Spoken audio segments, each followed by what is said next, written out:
Pandian store சீரியல்ல அடுத்து வர எபிசோட்ல என்ன மாதிரியான ட்விஸ்ட் எல்லாம் இருக்க போகுதுங்கிறத இந்த வீடியோவில் பார்க்கலாம். அத்தை, ஏன் அத்தை இப்படி கத்துறீங்க? என்ன அத்தை, ஏன் இப்படி கத்திட்டு இருக்கீங்கன்னு சொல்லிட்டு இப்போ மயிலு அப்பாவி மாதிரி கேட்குறாங்க.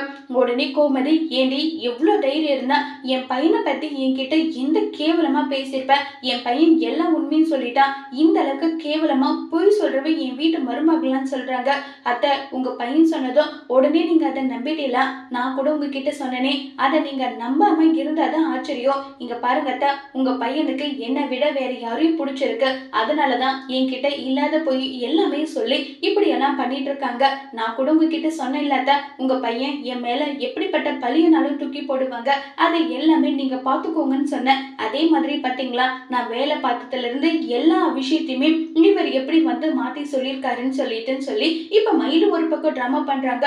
உடனே சரவணன், அடி பொய்க்காரி, இப்படி வந்து கேவலமா நடிக்கிறியடி, பொய் மட்டும் தான் சொல்லுவேன்னு பார்த்தா உன்னை நீ காப்பாத்திக்க என்ன பத்தி என் கேரக்டரை இப்படி அசோசினேட் பண்ணிட்டு இருக்கியே. அம்மா, இவ பண்ண எல்லா தப்புக்கும் என்கிட்ட ப்ரூஃப் இருக்கு. அவளை ஆதார் கார்டு எடுத்துட்டு வர சொல்லுங்க.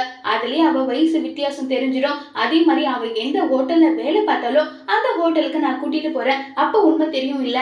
நான் எல்லாம் உண்மையை நிரூபிக்கிறேன். அதுக்கப்புறம் யாரு சொல்றது உண்மை, யாரு சொல்றது பொய்ன்றத நீங்க நம்பிக்கோங்கன்னு சொல்லி சரவணன் சொல்றாங்க.